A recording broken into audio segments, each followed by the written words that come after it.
Welcome to this 12th lecture for Physics 4C. In this lecture, we introduce the main workhorse of special relativity, the Lorentz transformation. And we will start to highlight the geometric aspect of special relativity. We start with the statement of the Lorentz transformation, relating the time and space coordinate representations in one frame, frame S, to the time and space coordinate representations in a boosted frame, frame S'.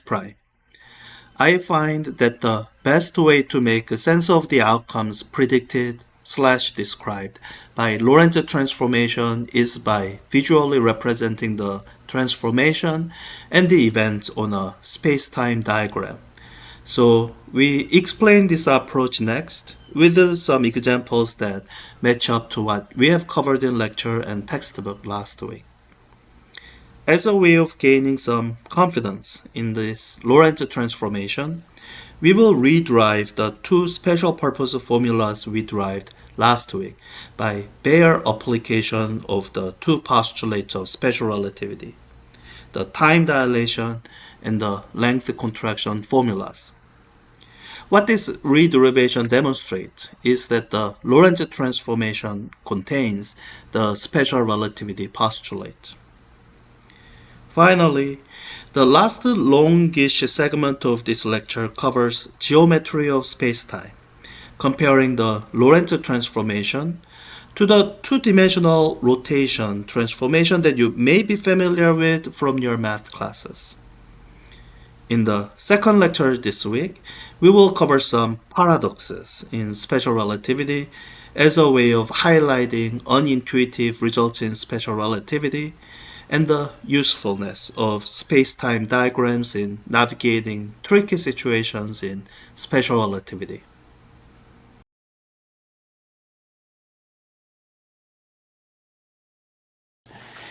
We'll see. But for today, we are going to start out with the Lorentz transformation. We did a bit of this last Tuesday.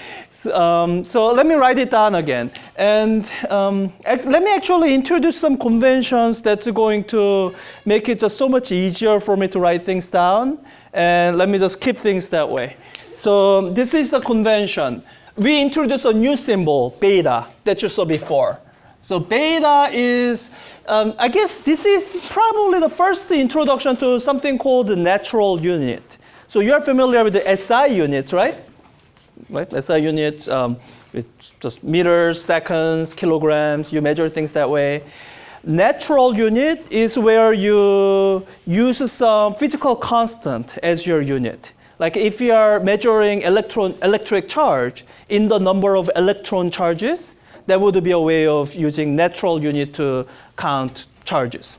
So here, beta is my speed in natural units, or my velocity in natural units.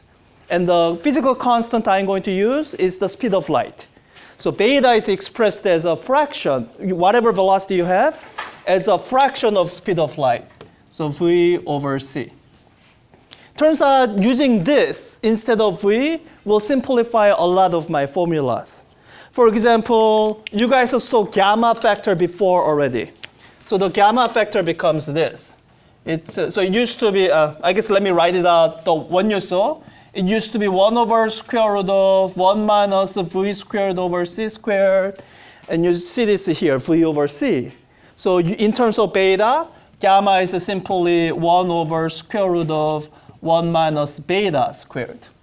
It's marginally simpler. Good? Let me leave it here for now and introduce the Lorentz transformation, or rewrite it. You've seen it already. And then I will mention one convention that's often used in upper division that I find easier to use, but for lower division classes, it's traditional not to use this last convention that I will mention anyway.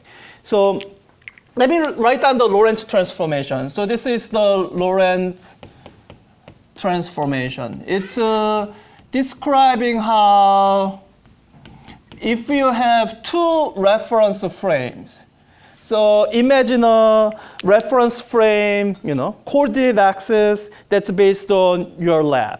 So this is my frame S. And I can compare that to another reference frame that's defined by something else that's moving at a constant speed. So this is my frame S, and this is my frame S prime if it's moving at constant speed. So let me just draw the picture since I can't hold that all the time. So these would be my X and Y axis. I'm just gonna not draw the Z axis, too much hassle.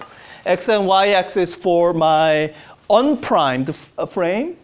And I'm going to use prime to indicate a separate set of reference axes, which looks the same as this. The difference is that this is for a frame that's moving at some speed v, prime.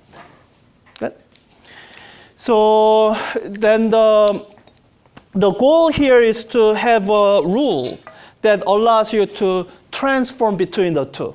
If you have, so let's say you have a physical point, like this purple point here. It's a physical point. Let's say, I'll just say this point will stay here for all time. So I'm looking at a particular point in space. I can describe this point in space using my unprimed coordinates. That would be, all right, x here, or x1 here, y1 here. So this coordinate will be x1 and y1. And let's say in this unprimed coordinates, this is constant. It's like the location of this tape. I put it here. This is my unprimed coordinates. And whatever value position it's at doesn't change. Now, how would the coordinate values look like from the primed coordinate? Will the y prime y coordinate change? No, right? It's not moving in the y direction. But what about the x prime coordinate? It'll change with the time, right? So will it decrease or increase with time? Decrease, right? You can see that as this axis moves, it's decreasing in x prime value until it becomes negative, and then it keeps going negative. Yeah. All right. So with that intuition, this is the transformation I'm going to write down. So the goal is to have the description of this point. So given the description of this point in the unprimed coordinates, I want to be able to describe the exact same point in terms of the primed coordinate variables. So what I want is the primed coordinate variables, t prime, x prime, y prime, z prime. As we don't use that, let me do the easy ones first. Y and z don't change because nothing is moving in those directions. So whatever y and z coordinates you had, that's the same primed coordinates. So with the x prime, you have, from your intuition, you can guess this much, that x prime would be, well, x minus the velocity times time. Yeah? And your intuition is not entirely incorrect. So this is correct at low speed limit. If we are dealing with only situations where the velocity is much less than speed of light, or in terms of beta, if you're dealing with where beta is much less than 1, then this is correct. That's the Galilean relativity or Newtonian mechanics or whatever. Now, what we are going to do in this class today and next week and maybe one more lecture is we are going to try to deal with a situation where these are no longer true, where velocity is comparable to speed of light and beta is comparable to 1. So in that case, you need a little bit of correction to this. You need this factor gamma. And when you look at the expression for gamma, you can see that when beta is close to 0, gamma is 1. Right? As beta changes, as beta increases from 0, as it gets close to 1, I guess as it approaches 1, gamma will go to infinity, and having this factor gamma will begin to matter more and more. Okay? So x coordinate that you can get, or you can kind of guess your way around. The time coordinate is the more challenging one. Let me first write it down, and then I will do a little bit of surgery to the expression. So let me see if I can remember everything right here.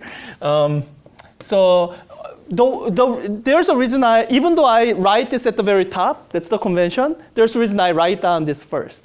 When you write down the transformation for time coordinate, it actually ends up looking very similar to this. So it looks like a gamma times time coordinate minus Vx, except if this is what you're writing, then it looks wrong. Like when you look at this expression, just standing on its own, it should just look wrong to you. Like what's wrong about it? Yeah, units are wrong, right? So seconds, meters squared per second, that's not right. So what I'm going to do is I'm going to introduce the correct number of factors of C to make this expression come out correct unit-wise. So I'll leave T alone. So here, let me try dividing by one factor of C. That might make things a little bit better. So it's a second minus meter. So a little bit better, but not that much better. So second squared maybe. Are the units correct? Yeah? Good? Yeah. So, all right, so that's the correct expression.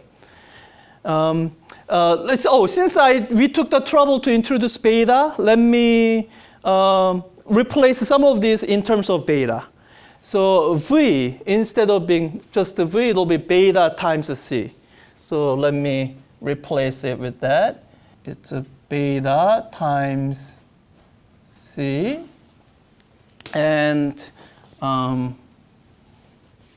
here, instead of V over one factor of C, V over one of the two factors of C, I can write in beta. So this would be beta times X divided by one factor of C. Yeah. I guess what I'm doing right now may not make too much sense.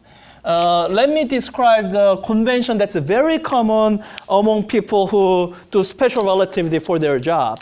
This is the convention that I wish I could use, but I know it'll lead to more confusion than help, so I'm not going to use. This is the convention that people use in upper division. The convention is this: C is equal to 1. So I introduced the idea of natural unit with beta. And with this convention, beta simply becomes your velocity. And so this is, when you use this, you are committing to the natural unit system where any unitless number you see could be a speed, measured as a fraction of speed of light. So with this convention, this is how this expression simplifies. It simplifies down to, let me skip this because they don't do anything. The top line, it becomes T prime is equal to gamma T minus beta X, because no more C. X prime becomes, X prime is equal to gamma X minus beta T. Look at the symmetry. It's a lot easier expression to memorize.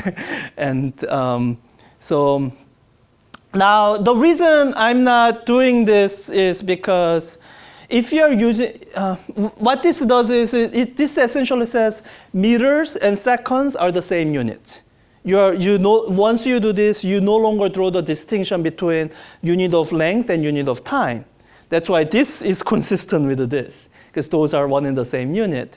And people can do that in upper division. They've already have plenty of practice with the dimensional analysis, and this kind of things with the unit won't confuse them. But in lower division, I think this will be more confusing than helpful.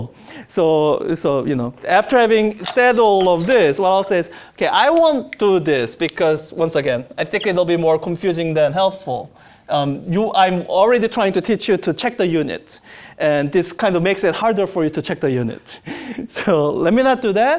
But what I am going to do is I'm going to rewrite these expressions a little bit so that if you want to go back to this, it'll be a lot easier.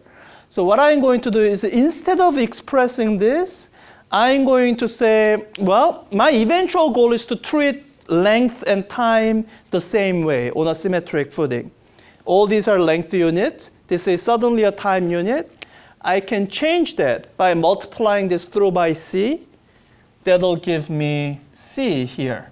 So this is something time except in length units properly. Now for me to do that, I'm multiplying through by c. So this becomes also ct. And this c goes away. So this is my first equation in Lorentz transformation. This is my second one, and let me just recognize this. So this would be like its own group that I want separate. So when you do these things this way, then it's almost like having done this, except I'm conscientiously writing in C where there's 1 in the other expression. Okay? So this is a Lorentz transformation. Yeah? In a Galilean transformation, t prime would just be equal to t, right? Yeah, and you can justify it this way. So in Galilean transformation, this is still pretty significant, right? Beta times c is still a fairly large number. But here, you have beta times x. In low speed limit, where beta is, you know, if you're dealing 30 meters per second, that's beta is 10 to the minus 7. So 10 to the minus 7 times a meter becomes insignificant compared to speed of light times any amount of seconds. So in Galilean in the low speed limit, in this term, you lose the gamma factor. It's more or less 1. In this term, not only you lose the gamma factor, but you also lose this term. That's why t prime is equal to t in Galilean limit. But say you're looking at something that's several light years away, then that's going to become significant. So it would be, if you're looking at like a distance of light years, sure, I guess. But yeah, but that's not your everyday experience. Your everyday experience with the things that are at most kilometers or thousands of kilometers long, right? So yeah, once you start getting astronomical, then sure. Good. Okay, so now let me highlight a bit of, this is not really a paradox, but it is a puzzling fact that I'll just highlight and not do much with for now. Here, you see that treatment of position and time is symmetric, right? Both with the position transformation and time transformation, you are multiplying with the gamma. You're not dividing with the gamma anywhere. But somehow that becomes division by gamma here. So let me just highlight that for now, and then we'll move on.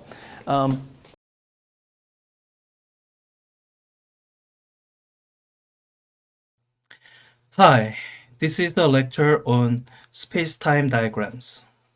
So far, in our discussion of special relativity, you have seen space-time diagrams. I've drawn them a couple times. The purpose of this lecture is to collect in one place all the salient points about space-time diagrams and also demonstrate its use with 1 or 2 examples.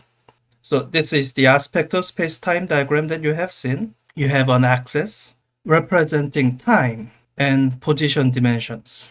I usually label time dimension as CT to indicate that both axes are in the same unit and that both the dimensions are comparable to each other. As you look at these space-time diagrams, if these remind you of motion graphs that you have seen before, then I want to encourage that, because really this diagram is not really new. What's new here is how we use these diagrams to clarify concepts and precisely and clearly specify the special relativistic situation that we discussed. Let me give you a quick reminder of what motion graphs look like. Here, in this simulation, I have two objects. One object has some initial velocity, and I set up a plotting thing to plot the position of this box as it moves across. This is motion graph. And you have seen this earlier in your earlier physics classes. The only difference between these motion graphs that you have seen and the space-time diagram that you will see are how the axes are labeled. In the motion graph, we are interested in quantities like position, velocity, and acceleration, and we plot them on the y-axis. And time is represented as an independent variable. What will change with space-time diagrams is that time and position are placed on an equal footing. And traditionally, although we don't have to, but traditionally, we plot time on the y-axis. So again, if you want to think of space-time diagrams like motion graphs, that's great. Let me demonstrate an example of use of space-time diagram. Let me sketch a picture first. Let's say we have a train that's moving in the positive x direction at some speed v. And we'll say this v is comparable to speed of light c. We have the train station, and everything is set up so that at time equals 0, the train's back end is at x equals 0. We can illustrate this setup on the space-time diagram this way. Let me call the back of the train 1 and the front of the train 2. Then this point can be illustrated on the space-time diagram 1 and 2. And we also have a point at the station. This point on the station here, let me call that 3. And let's just pick a point on the station that matches the front of the train at this moment in time. Let me call that 4. On this space-time diagram, we can illustrate the trajectory of these points. These are set of space and time coordinates occupied this particular body at all times. So starting from time equals 0, I could diagram these set of points that are occupied by the back of the train. Again, as a reminder, the train is moving at a relativistic speed. And the front of the train follows a similar line. We call these lines world lines. I guess we give it a different name than trajectory because usually when you think about trajectory, you are thinking of a path traced out by an object in space, and often we forget about the time information. But on space-time diagram, the time information is very important. In fact, we have chosen to illustrate only one dimension, x, so that we can diagram the time dimension on our two-dimensional plane. We can draw similar world lines for the station points as well.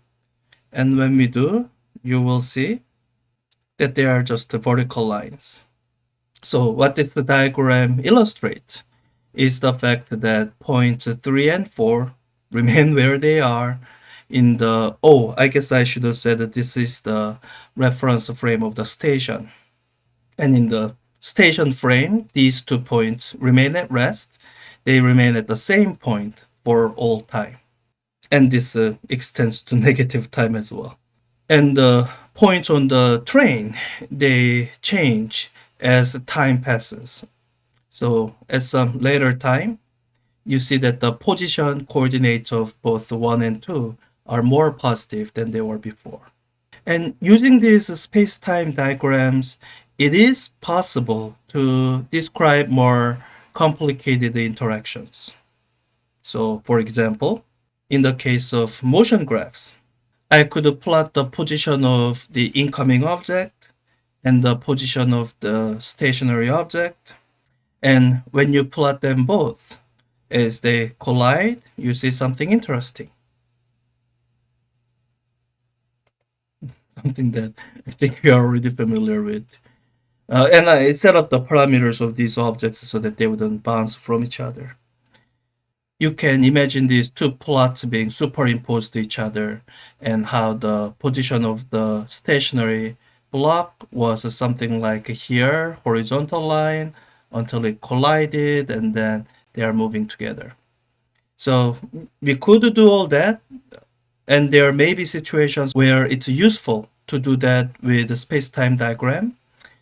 But in most application of space-time diagram you will see in this class, you will see straight lines or lines that I can draw as straight as possible.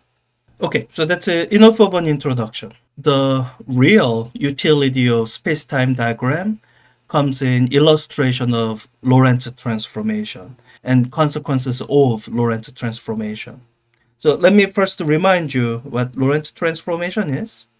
It describes how time and space coordinates change with the change of inertial reference frame.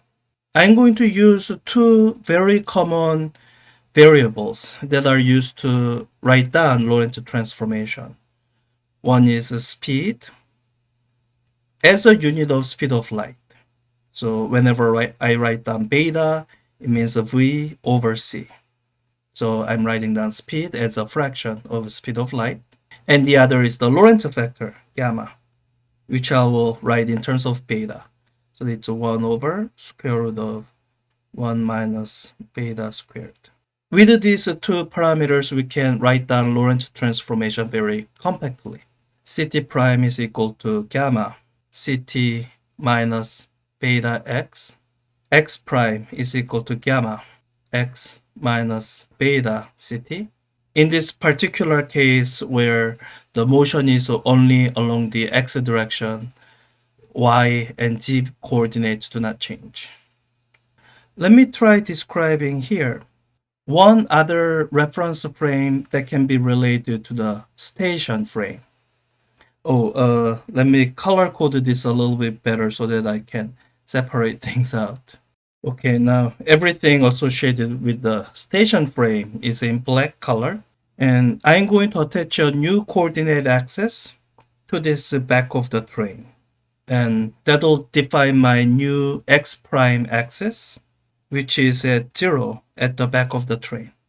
Now, as you look at all these points that represents the location of the back of the train, I hope you notice that all those points have value of x prime equal to 0. And those are the set of points that'll define my new Ct prime axis. Please take a moment to think this through. The Ct axis was the set of points where the coordinate x was 0 for all time. And in a similar way, the Ct prime axis is the set of points where coordinate x prime is equal to 0. Okay, that's simple enough. Now, my coordinate axis has a time and space coordinates. So, what do you think the x prime axis will look like?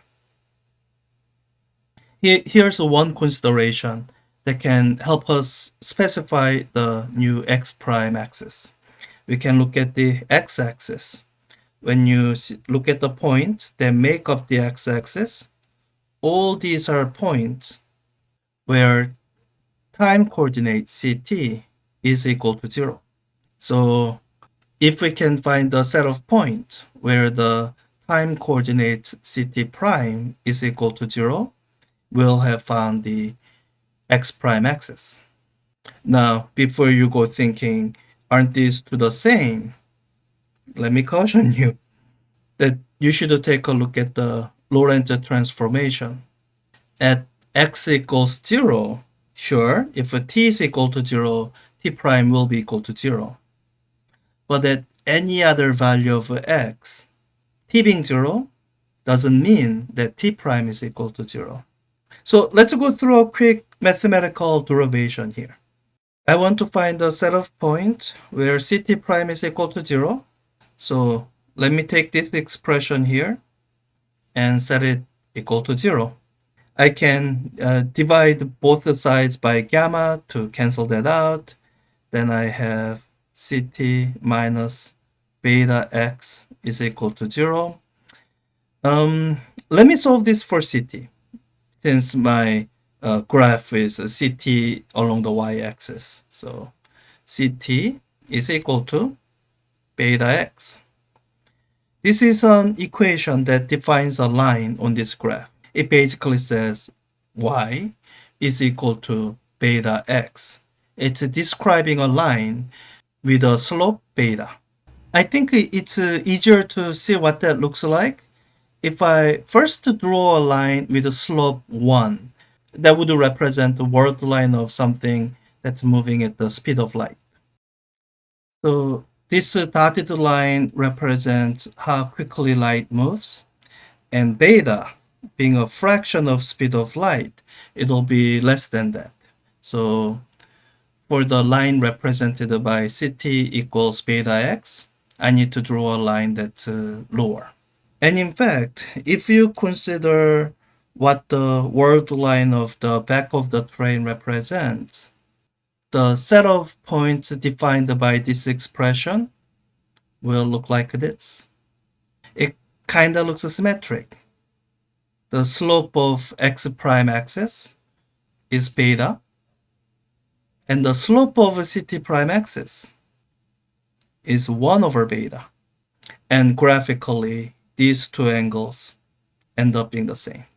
Okay, I'll save that for the geometry of space-time lecture. So now these green axes that I've drawn, they represent the train frame. There is an already interesting feature to point out that I think you can see from a careful consideration of the drawing that I have already drawn. So think back to how we describe the points 1, 2, 3, and 4. Now, we can talk about space-time event. Event is simply a term that we use to describe a particular point. For example, this one in our space-time diagram. So you could call this the event of the front of the train crossing this point labeled as number 4 on the station. Now, this event happens at t equals 0. That's how we defined it. And this crossing event happened at the same time as the crossing of the back of the train with the point 3. Now, I want you to consider that same event in the train frame. In the train frame, the back of the train still crossed point 3 at t prime equals 0. That's how it was set up. And now, all the set of points that have t prime equal to 0 are these axis points, which means this event of number 2 crossing number 4, that didn't happen at ct prime equals 0. In fact, considering the arrangement, it looks like it happened for some time value less than 0. So in the train frame, the front of the train crosses this point before the back of the train does. If this sounds weird to you, I want you to think back to when we said simultaneity is relative. That is what this space-time diagram is illustrating. That these two events, which happened simultaneously in the station frame, they do not occur simultaneously in the train frame. Okay, let me wrap up with 2 more examples. Okay, let me move some of the things around so that I have this space for drawing for my examples. So this first example is the same situation that we used to introduce the relativity of simultaneity. So let's say that we have a light bulb that's placed in the middle of the train, and we pick a moment, let's say t equals 0, for this light bulb to go off. Then the light propagates in all directions at speed c. And we gave a description of that before without use of space-time diagram. So this time, let's give that description with the use of space-time diagram. This is the space-time event where the light bulb goes off. So I need to draw the world line of the light. There's the light that travels towards the front of the train. Note that I'm trying to draw it parallel to this light world line that I've drawn before. And there's the light that travels towards the back of the train. And this time I'm trying to draw it perpendicular to the light world line I've drawn before. And these are the events where the light reaches the back of the train, and the event where the light reaches the front of the train. And you can see here that these do not occur at the same time. And what's important here is that these do not occur at the same time in the station frame. Their CT coordinates are different. Now, if I want to read off their train frame coordinate, their CT prime coordinate, these horizontal dotted lines I've drawn, I can't use those. Those dotted lines represent points where t is constant, not necessarily CT prime. To find the set of points where CT prime is constant, I need to find the points that are parallel to the x prime axis. So let me start from here and try to draw a line that's parallel to my x prime axis. It looks something like that. So these 2 points have the same CT prime coordinate. The arrival of the light at the front of the train and the back of the train, they occur simultaneously. Okay, let's wrap up with one more example, one that you haven't seen before. Let me get rid of the drawings for the example we just did. Let's try to get a pair of events that are simultaneous in the station frame. I think I can do it this way. I'm going to install light bulbs on the back of the train and on the front of the train. Now, these light bulbs are triggered in a special way. They will be triggered when they detect that this point of the train is crossing this point of the station for light number 1.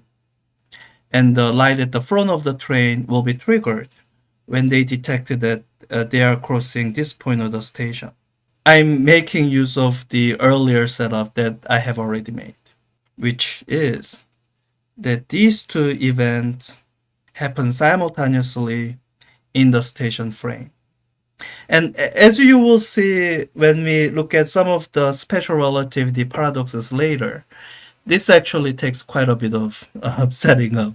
So for the moment, I won't go into that detailed setup, and just to say that this point number 4 has been specially chosen to ensure that the crossing here will happen simultaneously with the crossing of the back of the train. We did the multiple runs and just made sure that that happens. And we want to look at the light that comes from these 2 light bulbs from the perspective of 2 observers, Alice and Bob. Alice is at the midpoint of the train. Bob is at the midpoint of the points number 3 and 4 on the train station. I can even draw the world lines of Alice and Bob. Alice would be at a midpoint of the train, somewhere here, traveling along a world line that's parallel to the front and the back of the train. Bob would be standing at the midpoint between point number 3 and 4 and stay there for all time. So his world line would look like a vertical line on our space-time diagram. And the way it's set up, it should happen that the crossing of Alice's and Bob's world line also happens at time equals 0. That's the only way the setup makes sense. Okay, let me draw the world lines of light that emanate from point 1. Oh, that's just gonna be along this light world line that I've already drawn. And the light from 2. That should be perpendicular to the world line of light from 1. Now, this is what happens. Bob, who is traveling along this world line, sees both light from 1 and 2 arrive at him simultaneously and will conclude that 1 and 2 occurred simultaneously. And indeed they did. They both happened at t equals 0, simultaneous, in the station frame. Now Alice, who is traveling along this world line, will see it differently. She sees the light from 2 before. That would be at this event here. And then at a later point, she sees light from 1. That would be this event here. So she concludes that the light from the front of the train flashed before the light from the back of the train did. And in fact, if you draw the line of simultaneity, line that is parallel to the x prime axis that goes through the point 2, this is below the x prime axis, meaning that the value of time here, or t prime value, is less than 0. The light bulb at the front of the train did flash before the light at the back of the train in the train frame. This example of relativity of simultaneity is the example that your textbook uses. And I hope you see how, with the use of space-time diagrams, these consequences of special relativity become much more clearly illustrated. And the value of a space-time diagram is really twofold. One is in when you learn how to correctly draw the Lorentz boosted axis, you are basically illustrating Lorentz transformation in a graphical form. And the second value is when we describe events and sequence of events in words, there's a tendency for people to assume simultaneity implicitly without explicitly saying so. The space-time diagram by geometric arrangement clearly illustrates when you have assumed some event to be simultaneous in a particular reference frame and when you didn't. And by explicitly incorporating this relativity of simultaneity, it helps us avoid conceptual errors. So that's everything I wanted to talk about with the space-time diagram, with the two examples that I hoped would illustrate its usefulness. And you will see this tool being used continuously as we work through applications of Lorentz transformation and especially the special relativity paradoxes.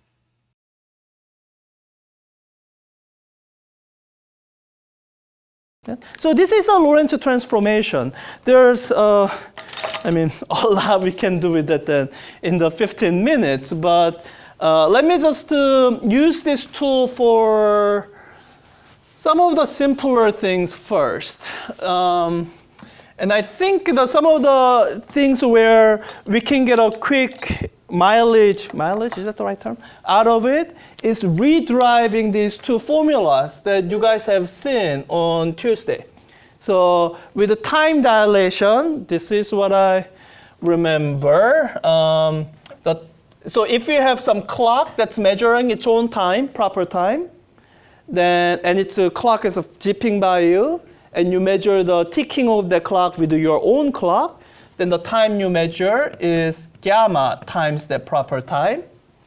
And with a ruler, if you have some ruler of its own length, proper length, measured in its own reference frame, then what we derived last time is as the ruler is zipping by you, the length you measure is contracted, so it's shorter. So it's not proper length times gamma, it's proper length, it's proper length divided by gamma. That sounds familiar, yes? We derived these two last time from the two postulates of special relativity. Mostly the second postulate, that speed of light is constant at c. And what we are going to do now is we are going to use this transformation to re-derive these two formulas. And because I haven't derived this transformation, I'm just giving it to you. This is something I've memorized. And I want to give you some indication that this is actually correct. And I'm not sure if I can ever actually derive it from first principles. So I'm doing the other thing. I'm using it to derive an expression that if we can get the same thing, then we have some confidence that the thing it came from is probably right. Good? Yeah, this isn't logic class, it's a science class. I guess this is enough of the pieces to derive the time dilation. So let me try to do that.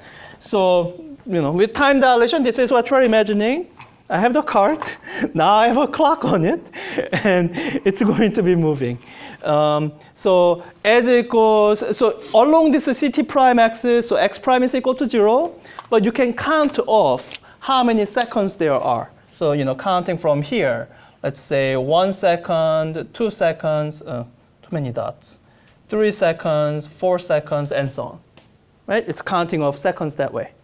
So let's say let's define two events. By the way, this is a bit of a term that I should probably define. When someone says event in the context of special relativity, what we mean is we are trying to define a space-time coordinate. Space-time coordinate, like t, x, y, z. Good? We call it event rather than just coordinate or point, because when you say coordinate or point, a lot of people just think of this, spatial coordinate. When we say event, we are being more clear that we are including the specific time. So this moment here, it can be an event. Like it can be a real event of this crossing 0. Good? So let me call this event A. And let me call a later event, call this, let's say, moment at which it measures the time equals 4 seconds. Let me call this event B. Good? We can describe the coordinates for both of these events. A is kind of boring. The coordinate for A is simply, how do I write this in a way that's not all that confusing? Let me do it this way. So I'm going to skip y and z. I'm not doing anything with y and z. Let me just skip writing those. At A, the time is equal to 0, x is equal to 0. So time is 0, x is equal to 0. What about in the primed coordinates? T prime is also equal to 0, right? That's how I'm defining my coordinate system. So T prime is equal to 0. What about x prime? Probably 0, right? Okay, so, all right, so good. So this is my, A is just my origin event. So this lets me, so I want to measure an interval, some kind of difference between events. Putting one of the end of the interval at the origin means I can just deal with the coordinate of this, and that will actually mean the difference. So B is the more interesting point. I can describe point B by its x. So let me call this here. Let me erase the stationary tape since I'm not doing anything with it. The boring tape is gone. So I can choose to describe this point B by my x prime. So let me call that xb. Oh, sorry, not prime, just the xb coordinate. And the time, tb coordinate. I can do that. Or I can describe B by the primed coordinate. So this would be where, well, some kind of t prime b. And do I know what its x prime coordinate is? It should be orthogonal with timeline prime. No. I'm just asking for at this event b. Do you guys know what the x prime value of the x prime coordinate is? We just went over it. 0. Yeah, 0, because it's along the axis, t prime axis, right? Yeah.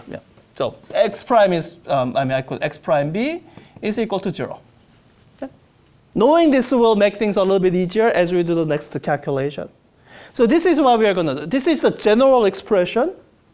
Let me plug in the, so here I guess it's actually the value of the primed coordinate that we know. And we are trying to figure out the value of the unprimed coordinate. And from our description of proper time earlier, it's this. That's actually my proper time tau for this clock that's sitting on top of the, that's going to be moving from my reference frame. Okay?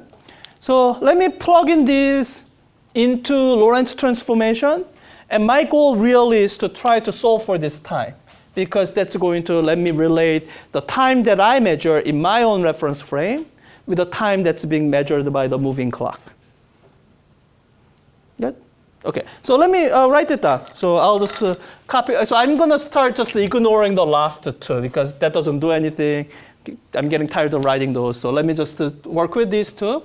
So I have Ct prime, so Tb prime is equal to gamma Ctb minus beta xb, neither of which I know.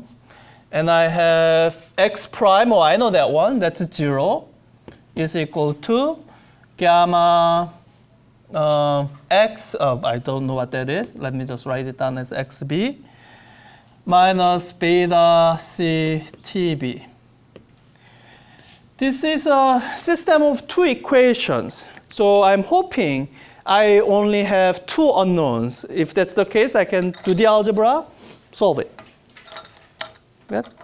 Okay, so tb prime, that's the one that I presumably know. I presumably know how many. Let's say I know proper time. Let's say I know proper time.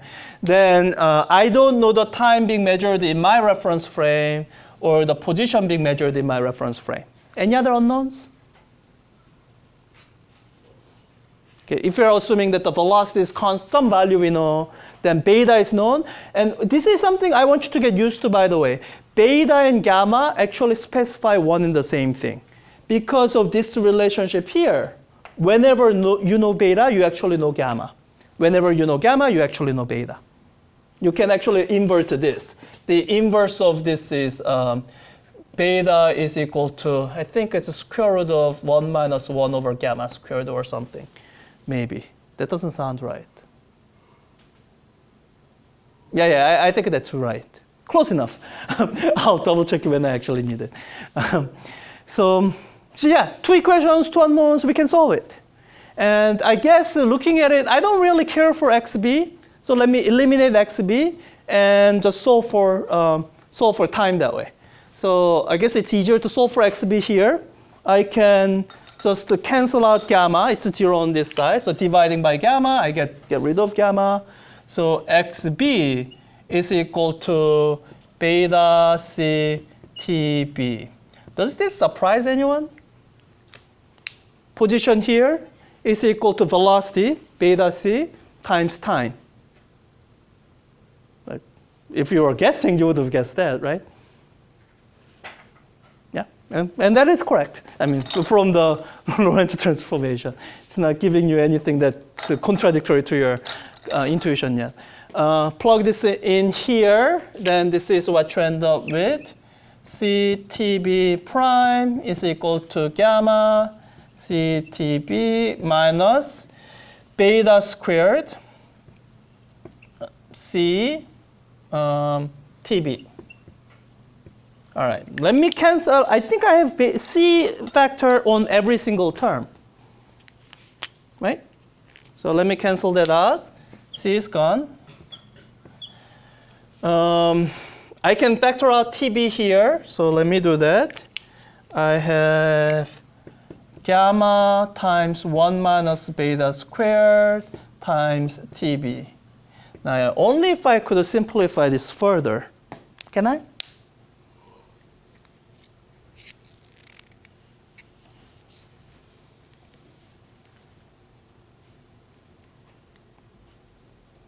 What is gamma? This, right? Or 1 minus beta squared raised to power of minus 1/2. Well, I have this, 1 minus beta squared raised to power of 1.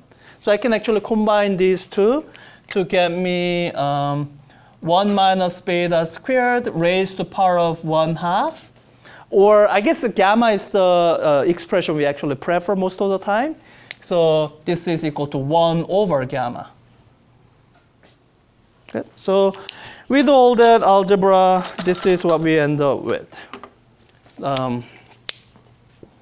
So TB prime is equal to TB over gamma. Hey, is gamma on the wrong side? Oh, we are okay, because it's not the TB that's the proper time. It's this that's the proper time, right? So rearranging things so that I have proper time on the correct side. What we have is TB, which is the time we are measuring in the lab frame. We are not measuring the proper time for this clock because the clock is moving from my frame. So TB, time I measure in lab frame, is equal to gamma times the proper time, or I guess TB prime. This is the proper time tau. Good? That's what we were expecting to see. That's what we get. Good.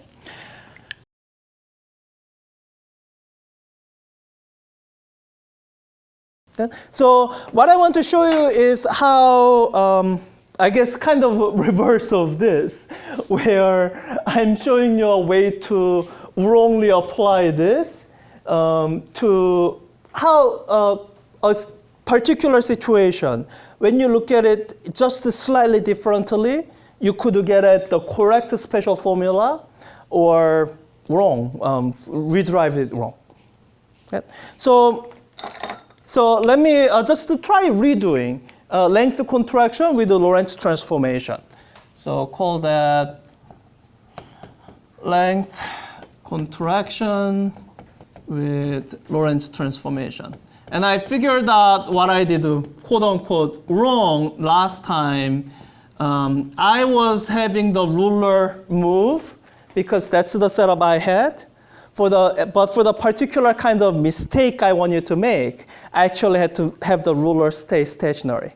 So let me say the ruler is staying stationary. What is actually moving is not the ruler, but you. So let me draw the picture this way. This would be the space-time diagram. Sorry, this is position.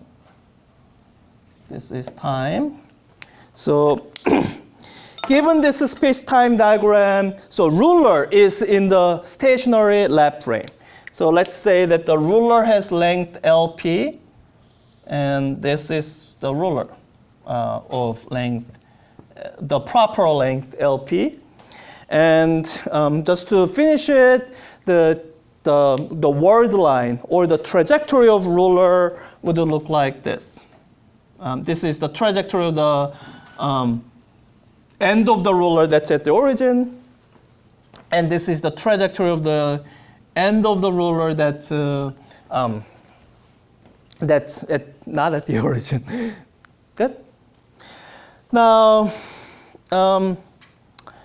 so let's say we want to re-derive length contraction using this space-time diagram illustration and the Lorentz transformation. So we do the same thing as what we were doing last time, except wrongly this time. So you have the coordinate. You have the coordinate of one end of the ruler. This is 0, 0. By the way, I'm going to ignore the y and z coordinates since nothing interesting happens there. And the coordinate of this point here would be, so time is still 0, so along this line here. And x coordinate is now the proper length. Okay? So this is what someone might do in trying to rederive this length of contraction. Let's say, all right, so I know Lorentz transformation. Ct prime is equal to gamma Ct minus beta x prime is equal to gamma x minus beta Ct. I look at the, so I guess this is going to state the origin, so let me not worry about this. I'm just going to see how this point transforms. So, once again, the ruler is staying stationary. You have to imagine that you are in the frame that's zooming by at speed v. And as you are moving, you are measuring the length of the ruler. Do you expect the ruler to contract, as we said in length contraction? Yes? So, imagine, I want you to think about this before we get to the answer, because if you don't, it can get confusing. So let's say this is the ruler you are holding, and this is the ruler that's being held here. So if they were at rest, they would be the same length. Sorry. All right, same length, 12 inches. And when you are making measurement, this is what's happening. So this ruler stays with the room. It's at rest. You are zooming by at, I don't know, half the speed of light. And as you are zooming by, you compare these two rulers. And this is the question I'm asking. Which ruler would you find to be shorter? Would you find this ruler to be shorter or this ruler to be shorter? A or B?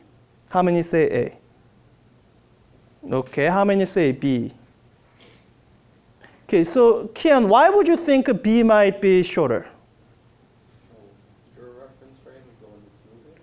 Yeah, so you are staying, so you are the one, so, okay, let me just let this ruler stay here.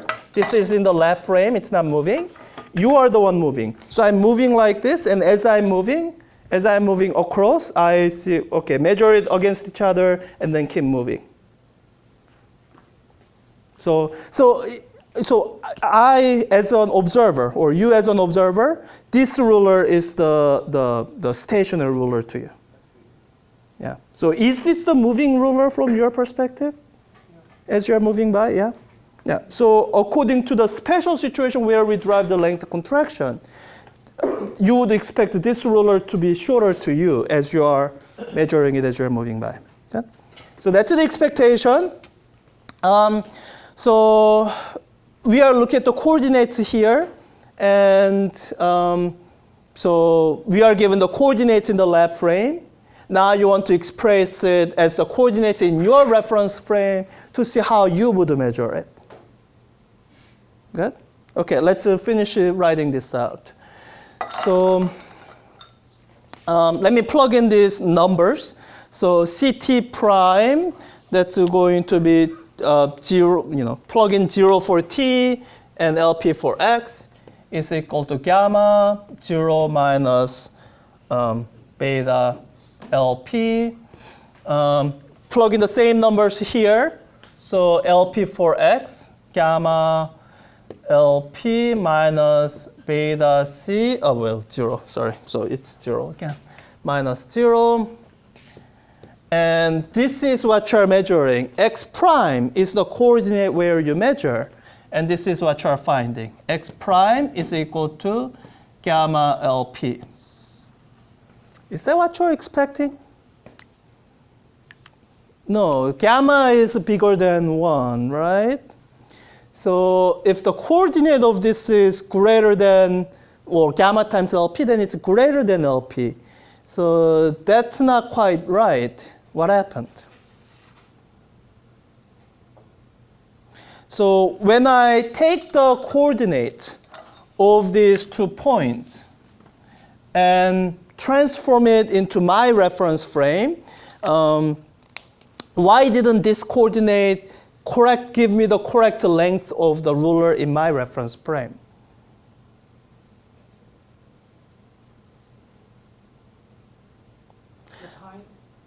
It's the time. So this is a quite puzzling thing, and we will go over two more paradoxes. That's going to appear quite puzzling until you come to realization with the fact that simultaneity is relative. So I picked these 2 points in the ruler's rest frame because they were a simultaneous point in space-time. So imagine me measuring length of the ruler. So this is a quite common implicit convention that everyone uses without explicitly saying it out loud. If I'm going to claim that this whatever I have is the length of the ruler, I better be measuring the 2 positions simultaneously at the same time. Now, when it's at rest, I guess it doesn't really matter if I measure this end and then wait a long time and then measure this end, right? Then okay, then it doesn't matter. But it starts to matter. The ruler doesn't quite move easily. Let me use this cart. If this cart is moving and I'm claiming to measure the length of the cart, then it matters that I'm taking the positions at the same time of the 2 ends. If I'm doing this, if I'm getting position of the front and then some later time get the position of the back, you wouldn't think that I'm measuring length of the cart, right? So whenever we are measuring length of something, we insist on simultaneous measurement. And the moment I say simultaneous, you should be wary because you have been told multiple times that simultaneity is relative. And actually, it's represented in the expressions we've written down so far. Here, when you actually finish calculating the t prime coordinate, it's not 0 like this was. T prime coordinate will actually turn out to be minus gamma beta LP. It's at an earlier time. And you guys saw me draw this coordinate axis for the primed coordinate last time. Let me draw it again. So this is the primed coordinate, t prime. And this is the primed coordinate, x prime. Everyone okay with what this axis represents? Like if you had to describe the set of points that make up the x prime axis, what would you call it? Like the 0 position, your position? It's not 0 position, right? This position is at some value that's not 0. It's 0 time for the t prime reference. It's 0 in time. Yeah. So these are the set of points, all points where t prime is equal to 0. Okay? So you could call this the line of simultaneity. Every point along this line is simultaneous in your moving frame. So any other line of simultaneity would be parallel to this. So let me draw a line of simultaneity that goes through this point. That would look like this. So these are all points where t prime is, I guess, apparently that.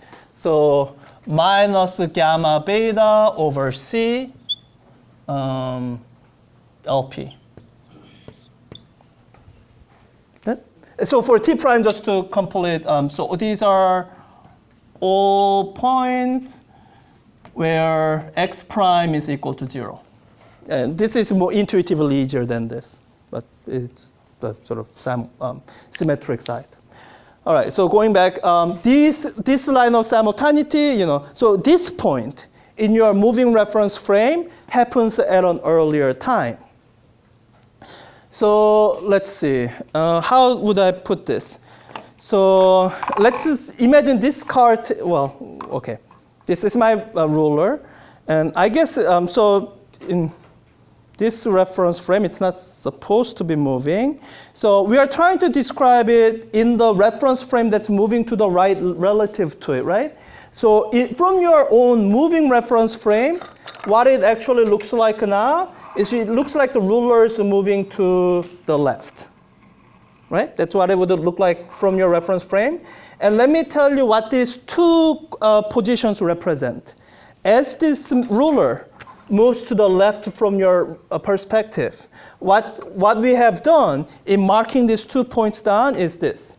I have measured this position, waited, so let me make it move slower. I have measured this position, waited a while, and then measured this position. In any sense of the word, did I measure the length of the ruler? No. Because if I'm going to claim that I measured the length of the ruler, I should have done it simultaneously in the reference frame where I was measuring. So this is where you have to be careful with the length contraction. When I use these 2 points, I didn't measure correctly. I had to, so in the moving reference frame, the point I should have used to correctly measure the length of the ruler is this point. The point that's simultaneous with the origin. And the graphical representation of the ruler being simultaneously measured in your reference frame would look something like this. So let's say you are not satisfied with measuring the end point. You want to, I don't know, take a picture or measure the position of every single point on the ruler. Then these are the points that represent the measurements you are making. In your reference frame, these are the points of simultaneity. But in this ruler's reference frame, it's not. Somehow, as you're passing by, if you took a picture with a camera, the ruler would see those points of light as striking it in a sequence. Like it strikes one end, or strikes, I guess, so the ruler would see it as this end being struck first, and then so on for the rest of them. Because from ruler's reference frame, this point happens earlier compared to this point later. So let me do the correct derivation of the Lorentz transformation for the 3rd time. Last Thursday by mistake. So what I really should do is I should try to get this point here and get the x prime coordinate of that point. So I guess I first need the let's see. So I know it's x coordinate. So its x coordinate is still LP because the ruler isn't moving in its own frame. And I have to get a new time, t. I think there I can be helped by knowing what this line represents. This line, it comes from here, having set t prime equal to 0. So it's the line that satisfies ct minus beta x is 0. Or solving it for time, it represents t equal to beta x divided by c. Good? Yes? So this is a point on that line. So I plug in this as the value of x, LP. So the time should be beta LP over c. Good? All right, so let's transform these points using Lorentz transformation and see if we get the result that we were supposed to get the first time around. So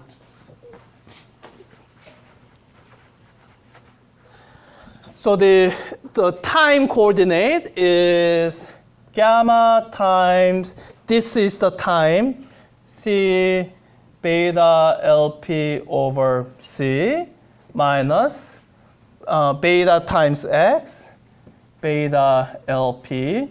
And this works out to be 0. I mean, that's like by design. I want you to pick a time coordinate that was going to be time that's simultaneous with the origin. Good? All right, let's finish this here. So I need to have the correct value of t really for here. I don't really care about the time coordinate as long as it's simultaneous. It really matters here. So gamma times x, so LP minus beta c times the time, beta LP over c. By the way, if you see me keep writing down this c, this is where you would eventually begin to understand why theorists often work in the units where c is equal to 1. So that they're going to cancel out in the end. You don't want to keep writing it down. But for this class, I will, so that I don't unnecessarily confuse you.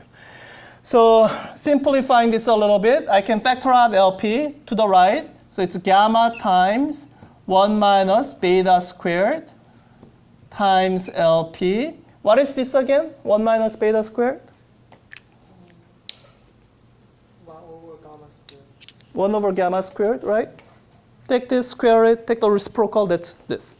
So this is gamma divided by gamma squared, LP. So you get the result that you are hoping to get. That the x prime coordinate you measure is LP divided by gamma, or the length contraction.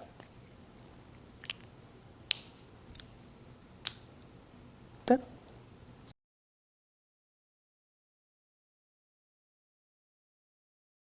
Okay, so the way we are going to, so we are doing, this is the third day of us doing Lorentz transformation. And I'd like to approach Lorentz transformation a little bit differently today. So, this is what you've seen me do, right? Let me just write it down as a reference. And so far you've seen it as this kind of transformation, some, not so simple set of 4 equations, or at least 2 equations. And what I want to illustrate now is what you could call geometry of space-time. So I hope most of you here are familiar with the geometry of geometry, geometry of 2-dimensional space, right? And one of the first things that gets done, sorry, I want a boundary so that I don't intrude on this space. So I want to do a quick geometry review. I mean, not review of geometry theorems or whatever, but there's one particular aspect of geometry that I'd like to review. So the particular aspect of geometry I want to review is, you guys talk about René Descartes in geometry, right? Cartesian coordinates, it's a geometry topic, right? Okay, good. So in geometry, you are introduced to XY coordinate system, right? So you have x-axis and y-axis. Good. And maybe in geometry, you don't do this as much. I forget in which math subject this would have come up. But at some point, you should have learned something about rotating your axis. Like a transformation you can do where, this is the regular axis you are used to seeing. But if you have a point, if you have some point in this space that you would have represented with some coordinates x1 and y1. So if this point could have been represented as x1, y1, you should have been told how to kind of transform this so that you express this coordinates of this point for a different axis. I guess you could move this axis over, that's one, translate it, or you could rotate it. Good? And at least you have seen rotated axis. I know you must have seen it because we do that in Physics 4a. But what we usually don't do, especially in Physics 4a, is go over more, I guess, abstract mathematical aspect of this. But you've seen rotated axis, right? And if I tell you this same point can be represented with this rotated coordinate axis, then what I draw hopefully will make sense. Given this point, I drop down a line that's perpendicular here. So this is my x1 prime. And something like this, call this y1 prime. And the same set of coordinates, it could be represented, or same point can be represented by one coordinate system or another coordinate system, x1 prime and y1 prime. Right? As long as you know how these two coordinates are related to each other, then it's a fairly simple matter of showing this equivalence. So what parameter would you need to kind of relate these two coordinate axes? You need to know the angle between the axes. The common way to do that would be to specify this angle theta between the x-axis and the x-prime axis. Okay? Now, here's the bit of mathematics that you may not have covered. Does someone know the how to actually relate these coordinate variables? As in, can we write down something that actually looks kind of like this? I would want to be able to say this. I want to be able to say that x1 prime and y1 prime is equal to some kind of function in terms of x and y and possibly this theta. Like you may have covered this, may be not. I forget when I learned this, so I'm not sure if it's something you're supposed to have learned before Physics 4C. It's possible that you haven't learned this, yes? It can be represented to multiply a matrix, represent. Yeah, matrix multiplication, that's one way to do it. So once again, I'm not sure when you learned this. It might be Math 3F, or it might be before then. So, or is it 3E or 3F that's a linear algebra? 3. So it might be 3E, it might be something else. So let me actually write it down and I will help you make a sense of, is this actually correct? So this x1 prime coordinate, it can be represented this way. X cosine theta, and I have to be careful here. This looks bigger, right? So I'm going to guess plus y sine theta. And this y1 prime coordinate can be represented as y cosine theta minus x sine theta. Pretty sure this is correct. Let's double check. I can double check this with some special points that are kind of easy to represent. So let me double check it with, I don't know, special point here.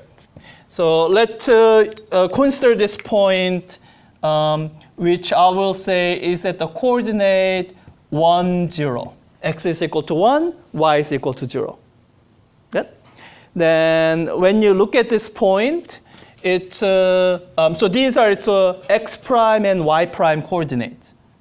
This is the x prime coordinate of this point. Drop down something perpendicular on the axis. And this is its y prime coordinate. Yeah?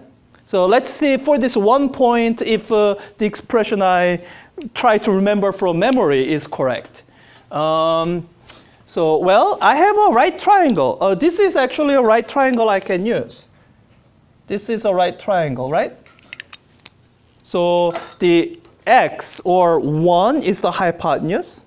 And x prime is the adjacent side of the right triangle.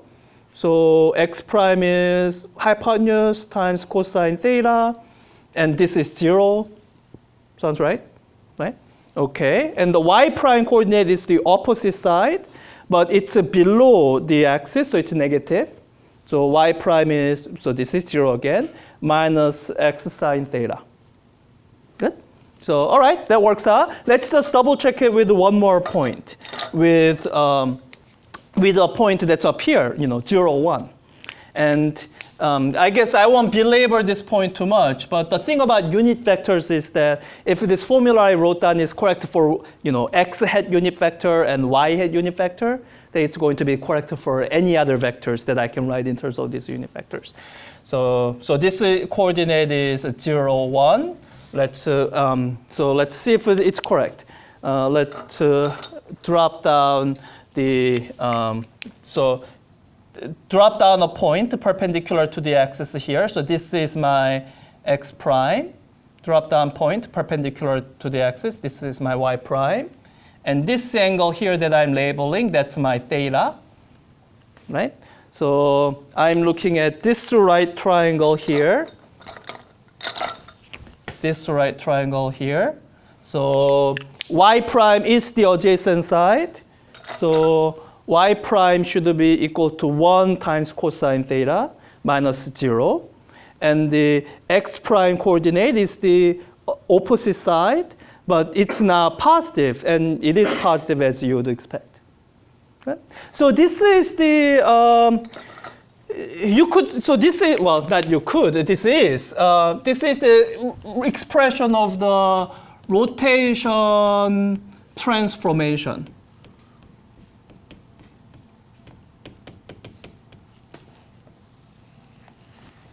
Right? I'm kind of trying to model it here. This is Lorentz transformation. This is a rotation transformation. And what you're transforming your reference frame.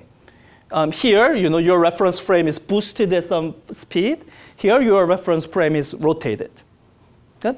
And to wrap up this discussion of rotation transformation, that I guess from looking at your faces, I guess this is not covered in the math before Physics 4C.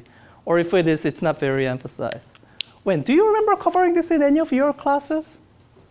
We covered rotation matrices and linear algebra, but That's Math 3, yeah. I don't think I saw that. So before Math 3, you haven't seen this. All right, so this, that's why, so we are going to make Math 3 co-requisite to this class soon, and that's one of the reasons. All right, so I can actually represent this with the matrix multiplication. How many here know how to multiply two matrices together? Okay, enough of you, but I see enough of no hands, and one or two maybe. So let me just write down the matrix multiplication rule.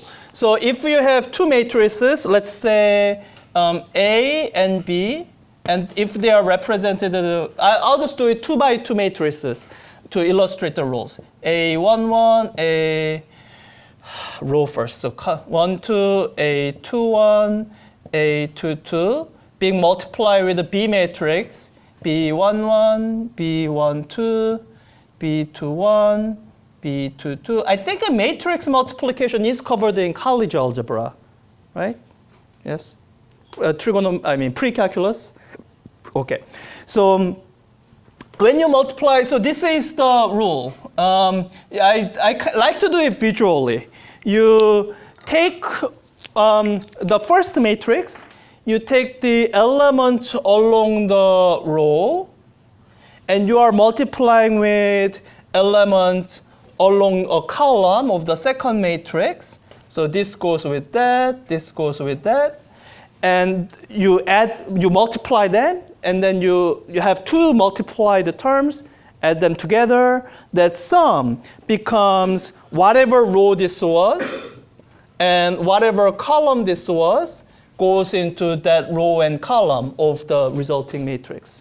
So if I'm writing that down, this is what it would look like. It would look like, so A11 times B11 plus A12 times B21. And let me just do it for, I'll just finish out the whole matrix. It's not that long. So this still row 1, but then if I do column 2, it'll be A11, B12 plus A12, B22. And here it'll be the second row now, and then the columns again. So A21, B11 plus A22, B21. And then the last entry here is the second row multiplied with the second column. So A21, B12 plus A22, B22. And when you do this correctly, here are some features that, with the way I'm labeling the indexes, these are the features that you ought to expect to see.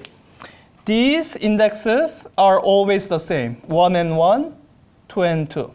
So the things that are multiplied in together has the same, same column index, the same row index. If it doesn't turn out that way, you did something wrong. And these remaining indexes here, the 1 here and 1 here, or 1 here and 1 here, that represents the index of where this element lives. It's supposed to work out that way. Good? So with this matrix multiplication in mind, this is how you can represent this transformation in a much more compact format. You can represent this transformation this way. you turn this into a column vector. So x prime and y prime. And you turn this, the right-hand side, into a product of a square matrix, which is the rotation matrix, with another column vector. So the right-hand side is where you have your transformation operation you're going to do. That's going to multiply to a column vector. So a way to look at it is this. You have your coordinate axis. You do a transformation to it that turns it into new coordinate axis. And the transformation that you do looks this way. Cosine theta, let me do it carefully. Sine theta minus sine theta and cosine theta. Good? Yeah, this is a particularly clean way of writing down this transformation, because anything that's specific to that state, coordinate, or whatever, it's separated out into these two vectors. And the information about transformation, it's all contained in this square matrix. Okay. So this, and this is an example of linear operation, which we'll, I guess, cover in Math 3, and then you take it. And actually taking this model, I can rewrite this Lorentz transformation the same way. I can represent this Lorentz transformation with a matrix multiplication. Let me do that in this space here. I will, let me just do that. So this becomes, so instead of, so I get a column vector that has 1, 2, 3, 4 entries. Ct prime, x prime, y prime, t prime. And that's a result of multiplying a 4x4 square matrix with another column matrix, which represent the coordinates in the unprimed coordinate system. And now what goes in here is, well, let me try to write it down correctly. So for Ct prime, I want it to be gamma times Ct, so gamma here.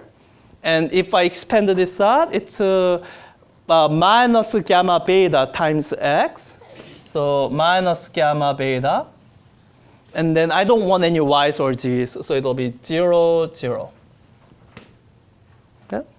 For the x prime, so let me go in order. So what I need to get the correct factor for Ct, I need a factor of minus gamma beta. So, all right, minus gamma beta times, I'm sorry, that's the times that gives me that. And then the next entry will give me x. So that's gamma times x, so gamma. And then I don't want y or g, so it's 0 and 0. And the remaining actually becomes pretty simple. To get these two equations, you want y prime is equal to 0 times this, 0 times this, 1 times this, and then 0 times g. So it's a 0, 0, 1, 0, 0, 0, 0, 1. So once you represent Lorentz transformation in this form, you can see the symmetry you can see kind of features of the transformation so much better. It's represented by a symmetric matrix. Symmetric meaning if you transpose it, you'll get the same thing. All right, whatever that means. I guess I'm not supposed to assume you have taken linear algebra yet. But like you can see, okay, if nothing else, take this away. Imagine the version of Lorentz transformation that's in your textbook, this one. The version that's in your textbook. Just look at it as a matter of convenience. Imagine, so this is the set of equations in your textbook in there as a Lorentz transformation. Imagine memorizing this versus imagine memorizing this matrix. This is a lot easier to memorize. In fact, that's how I have the Lorentz transformation memorized. And what I have memorized on top of this is what the definitions of gamma and beta are. So this is the Lorentz transformation, the way I do like to actually be able to handle it. But to use this feature in full it's a lot works out a lot better if you know linear algebra, and we don't yet. So that's why we are not using this form as often as I would like to. But what I want you to point out are some features that become more apparent once you make this comparison of the rotation transformation with the Lorentz transformation. It's something called invariant. So when you hear the word invariant, what do you think that means? Doesn't change, right? That's what it sounds like, right? Variant with the in. So like a flammable and inflammable, it doesn't, sorry, that's wrong. But with the variant and invariant, it sounds like, it doesn't change. Yeah, that's what it is. So with the rotation transformation, there's an invariant that you already actually know about, that no one's told you that this is an invariant of the transformation. Like, imagine this. So when you have some stuff defined using this coordinate axis, and when you rotate your coordinate axis, what doesn't change? The volume. You could talk about volume. I'd like to keep it one-dimensional if possible. So by one-dimensional, I mean, so this point here, I can represent it with a vector. Instead of being a point on the coordinate axis, I can represent this point as an arrow, a vector. This can be my r, right? And when you rotate your coordinate axis, so what this vector is, I guess its underlying physical nature doesn't change. But if you are looking at, for example, the coordinates of this vector, if you are trying to represent this as x component and y component, these components change, right? That's what you see here. So what property of this vector can you bring up that will not change as you change the coordinate axis? Someone else. The magnitude, right? Yeah. So that's what you know as a rotational invariant. It's a quantity that doesn't change.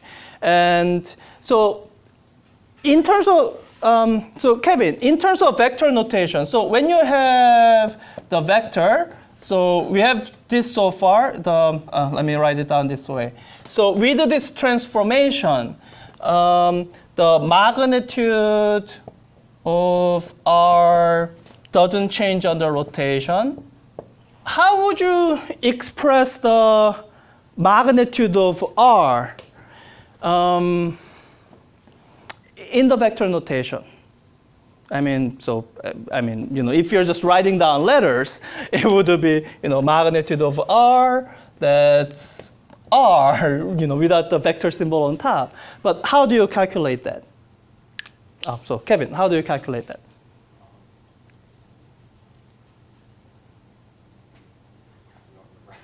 So you have a vector, you are given the components, right? Okay, how do you calculate its magnitude? Let's say in terms of the components. Function? Just the square root of the addition of the components square. Okay, so you take the components, and let me do it in the order that I like to. You take the component, square them, add them together, and then take the square root, right? Pythagorean theorem. So you could write the magnitude that way. Let me actually do a bit of an odd thing. Instead of writing it as a component squared, I'm going to write it as component multiplied to itself, plus ry times ry. Does this way of writing it remind you of anything? Yeah, dot product. So when you write it this way, you are still referring to the component, which to write down the components, you need the axis. So in physics, we like to write down expressions in a way it's axis independent. So I can say this magnitude is the vector dot product with itself square rooted. Or let me actually make this simple for myself. Let's not bother with the square root. What I'm going to say is if r doesn't change, r squared also doesn't change. And so this is what you might call rotational invariant. It's a quantity that doesn't change when you do rotation. In fact, we have a word for that. While I'm giving you all the vocabulary, let me give you the one last vocabulary that you have already heard. This is what we call scalar. We call scalar scalar because it doesn't change under rotation. It has no sense of direction. In fact, the only thing rotation changes is the direction.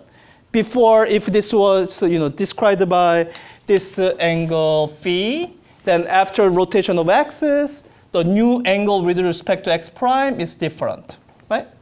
So that's the only thing that changes when you rotate anything.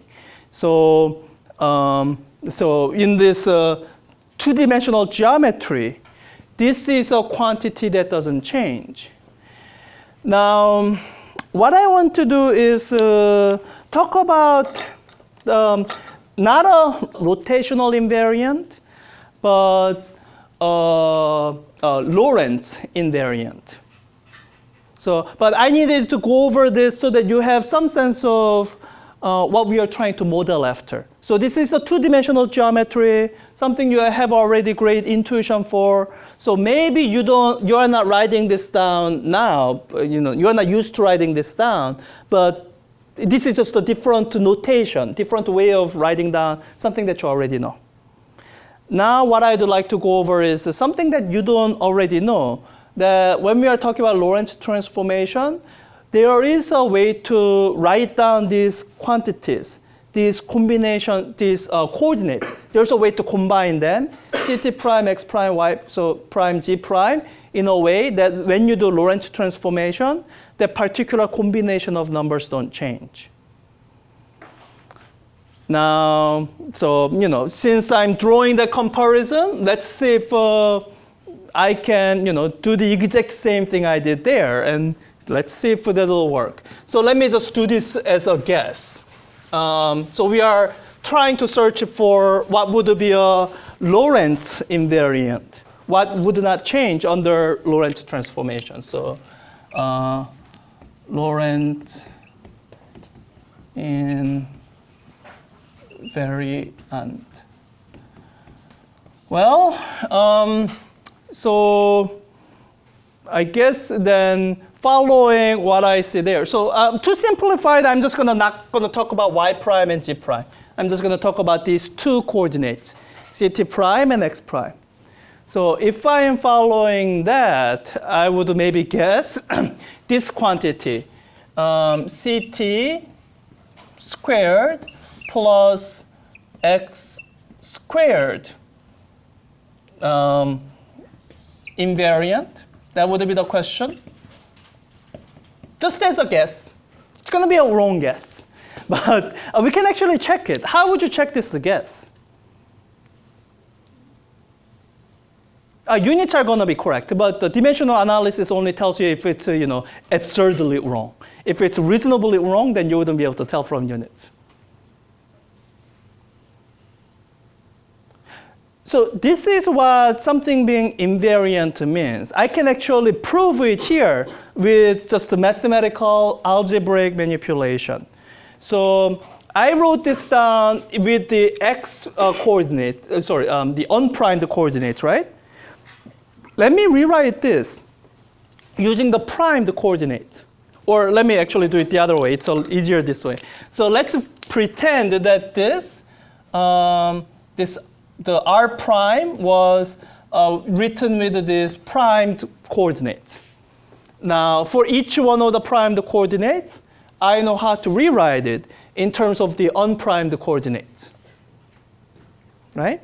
And if this is truly an invariant, this should be equal to square root of rx squared plus ry squared. Whether I write down this particular combination of coordinates in the primed coordinates or unprimed coordinates, I should get the same expression. Let's see if it works out that way. It's a quick algebra, so let me write it down.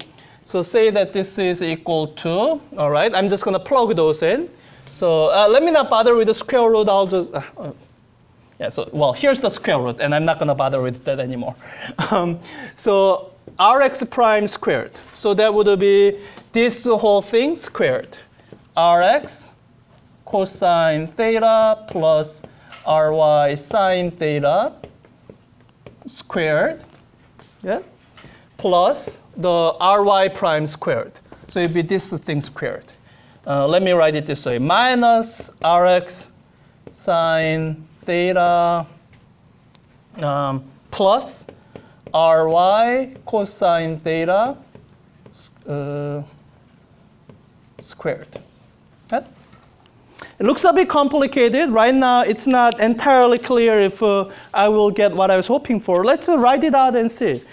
So, all right, let me expand this out so that Rx, this thing squared, Rx squared, cosine squared theta, the cross term, there's two of them, plus 2 Rx, Ry, sine theta, cosine theta. There's this term squared, so plus Ry squared, sine squared theta. Okay? So that's this one term. Let me do the second term just below that to see how it works out. This is equal to first term squared, so the minus goes away. Rx squared cosine squared theta. Cross term, this time it's minus Rx sine theta. So let me write that down. Sine theta? Sine squared theta? For Rx squared sine. Oh, thank you. Yeah, squared sine. Yeah, sine squared theta. Thank you. Okay. The cross term is minus 2 Rx Ry sine theta cosine theta plus this thing squared, so plus Ry squared cosine squared theta. Okay. Now imagine adding them together. In adding them, you will find that they simplify a lot. The cross term, which is ugly and I don't want it, they cancel out. They are the same with just the difference in sign. So, all right, so I still have these 4 terms. Let me collect like terms. Rx squared terms together, Ry squared terms together.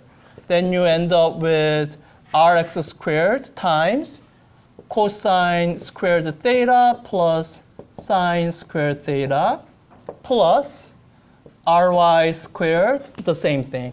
Cosine squared theta plus sine squared theta. What are these each equal to? 1, yeah. So that's a trig identity that hopefully everyone knows. So this is 1, this is 1. So we get what we are hoping for. This thing, Rx prime squared plus Ry prime squared is equal to Rx squared plus Ry squared. Okay?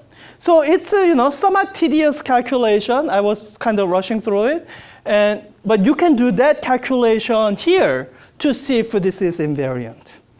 And yeah, let me just quickly go through it. Let me change this to the primed ones because I already have the transformation to rewrite primed ones in terms of the unprimed ones.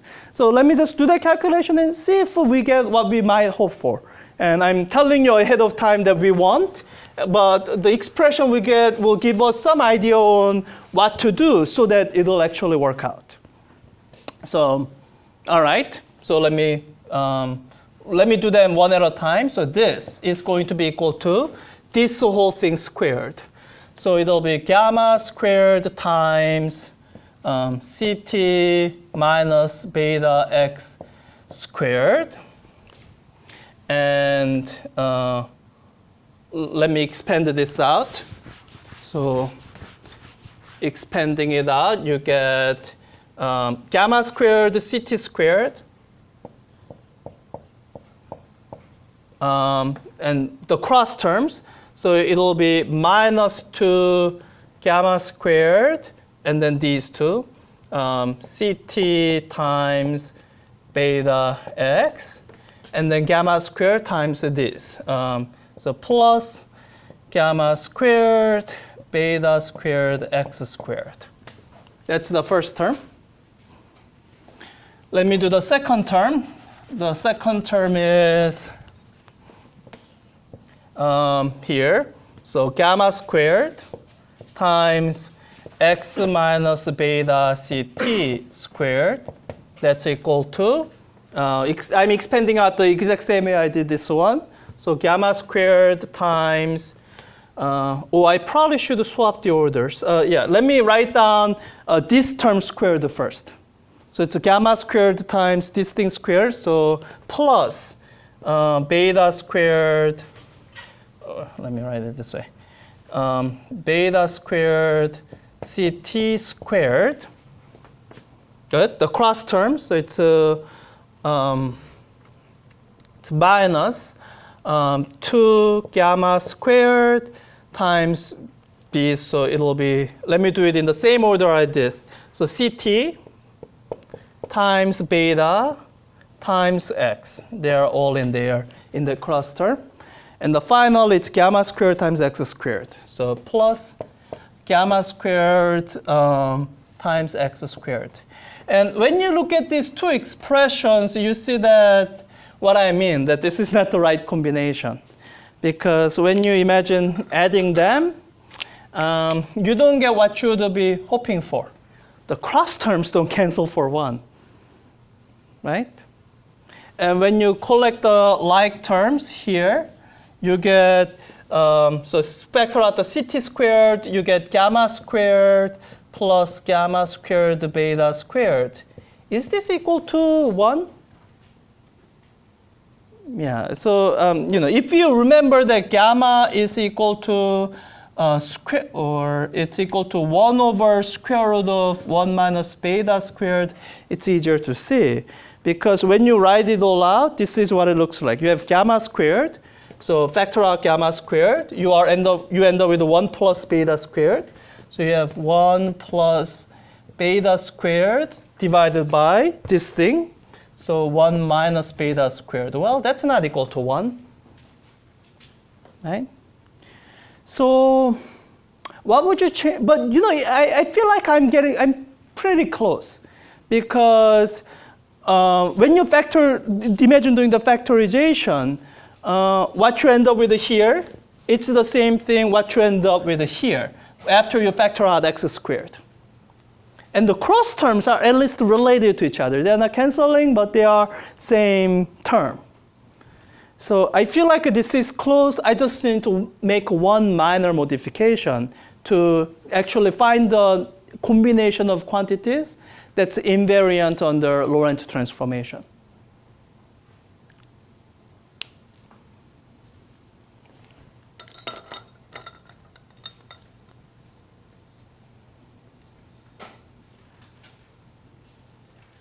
So let's do it one at a time. Let's say I want you to fix the cross terms. I want them to cancel out when I add them. What would you do? What would you change here so that the cross terms would cancel out instead of add together? Change the symbol to minus. Yeah, I mean, that's the easy thing to do, right? Change this to minus. Then instead of adding, if I'm subtracting instead of adding, then they will cancel out. Now, what I'm hoping is that this is the same change I need to make this work.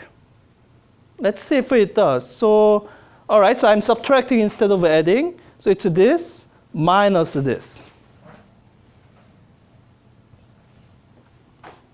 So that means after I factor out gamma squared, this is 1 minus beta squared. Oh, that will cancel out, and I will end up with 1 that way. All right, so 1, 2 terms out of the way. It has to work for this too. Let's see if it works for that last term. So this last term, what it'll look like is gamma.